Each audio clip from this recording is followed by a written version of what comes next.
Hi, I'm John from Just Whisky. If you like today's show, please give it a thumbs up, like, and subscribe. And speaking of subscribe, thanks so much for all the new subscribers. I really appreciate the support and all the encouraging comments. And remember, no matter how good it is or how much it costs, it's just whiskey, folks. Today we're going to be talking about the old version or versions of Highland Park 12. There's been a lot of talk about Highland Park with all their gimmicky Viking new releases that are really hard to comprehend and keep up with. So I get that. But what I have here is something interesting, I think. I have a couple of old versions of Highland Park 12. They are truly dusties that I picked up from a local market. One of those local markets, like a convenience store, mini supermarket, family owned, beer and wine and some basic groceries and vegetables and breads and all that kind of stuff. Small freezer section.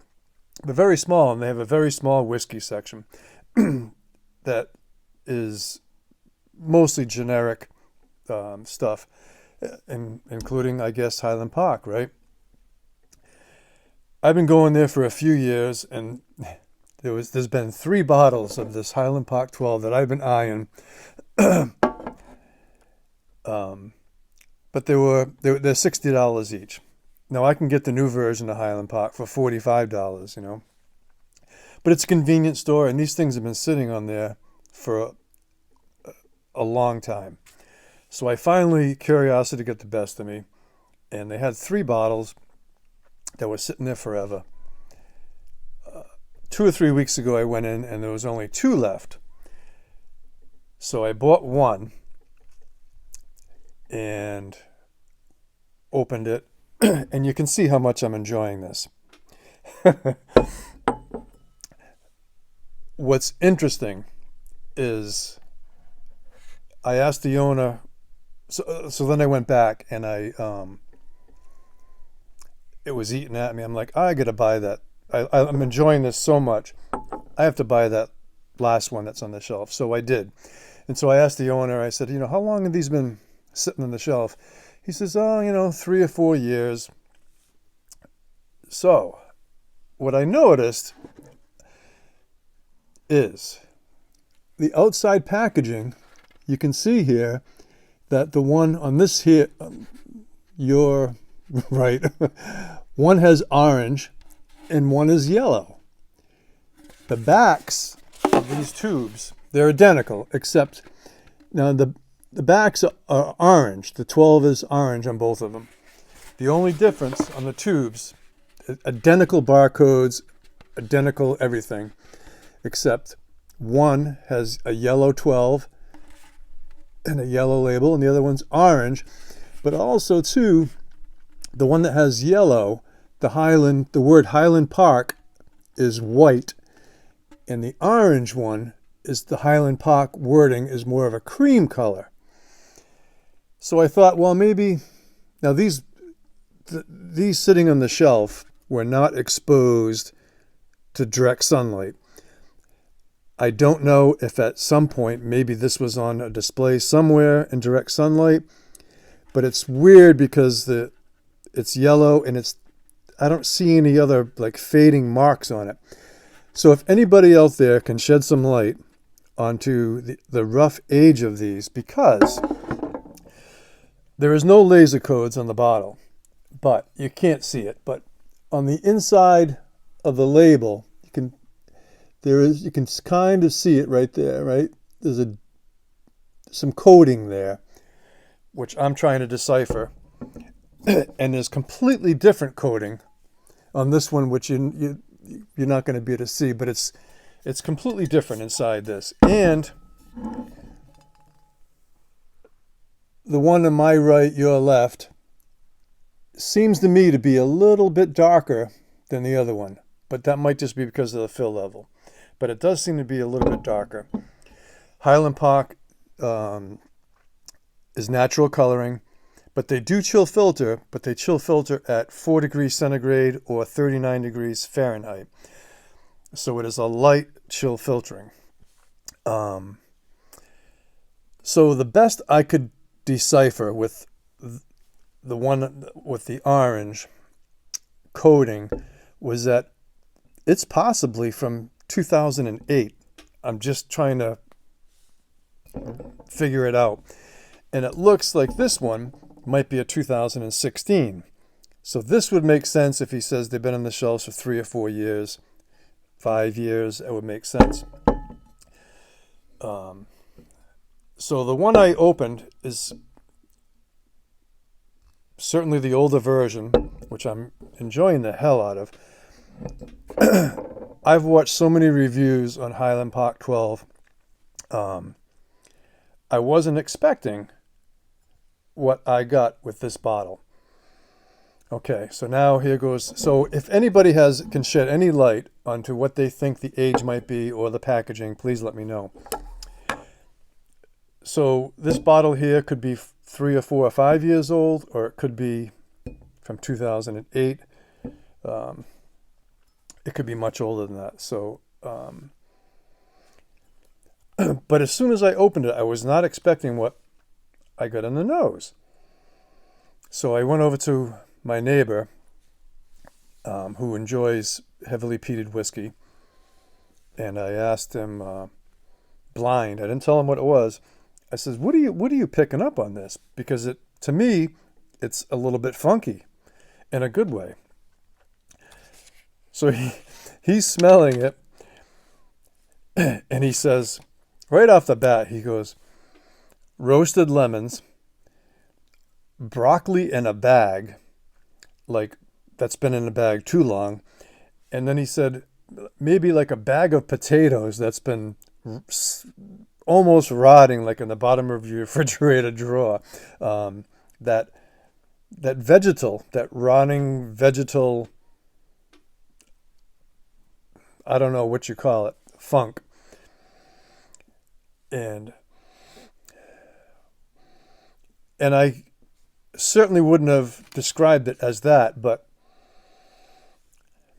perfumey even a little bit. And I watched today a Trenny and C review of it, and first time I've ever heard anybody say it about a Highland Park. He said that he had a rubber note, a slight rubber note on the nose, and I'm like, wow, okay, now I'm not crazy.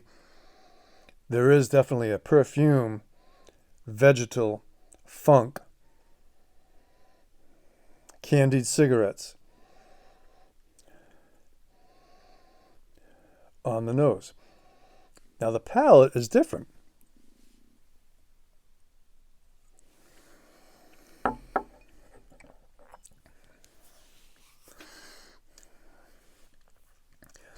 It is 43% ABV, and it is lightly chill filtered.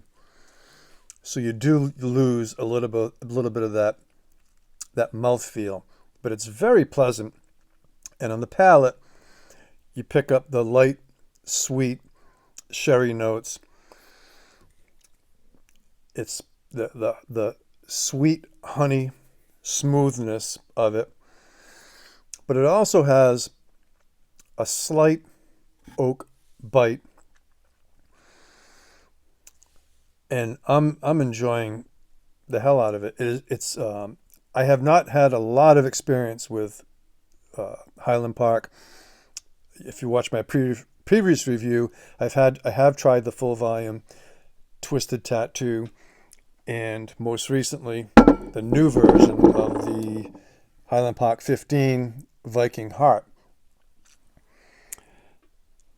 The Highland Park 15 Viking Heart, I thought the sherry kind of overshadowed the distillate of Highland Park, kind of camouflaged it a little bit. Whereas if this is what Highland Park is I'm digging it, and I'm a huge fan. So anybody has any comments about their experience with the Highland Park 12, new or old version, please comment below.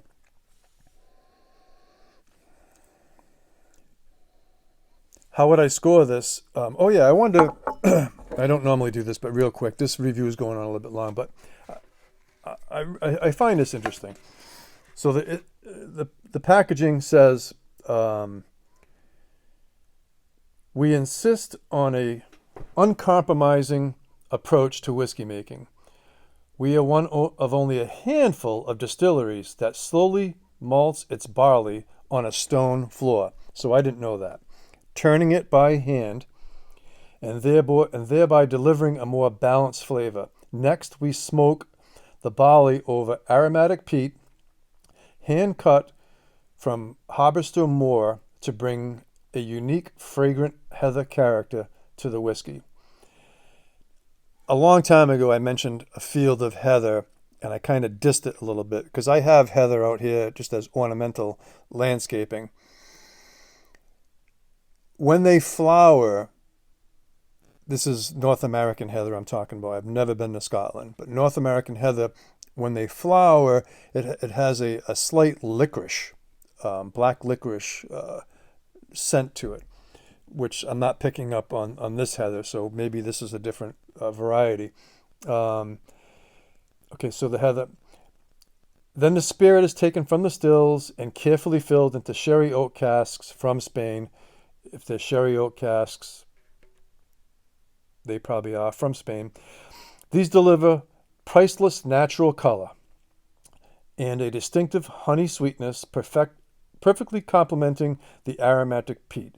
Next comes the hardest part, leaving it undisturbed for 12 or more years to mature in the consistently cool Orcadian air.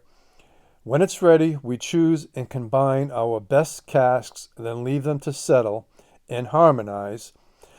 The result is a unique, smooth, balanced single malt with a rich, full flavor and a gentle, smoky finish. It's the kind of dram you long for when you've worked as hard as we have. So I thought that was slightly poetic, but I thought it was really well written. It's not your usual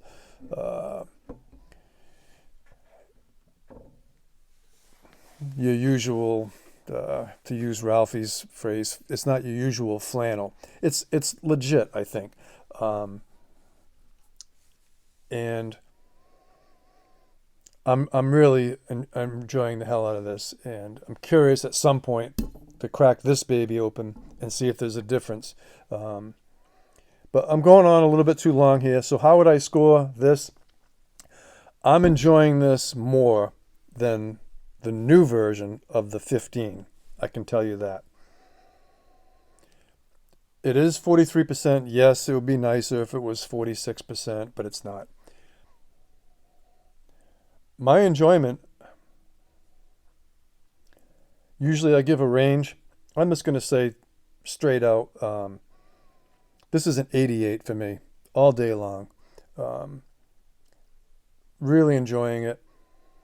And at some point I will pick up a new version and compare it as well. And down the road, compare it to this one. So that's it.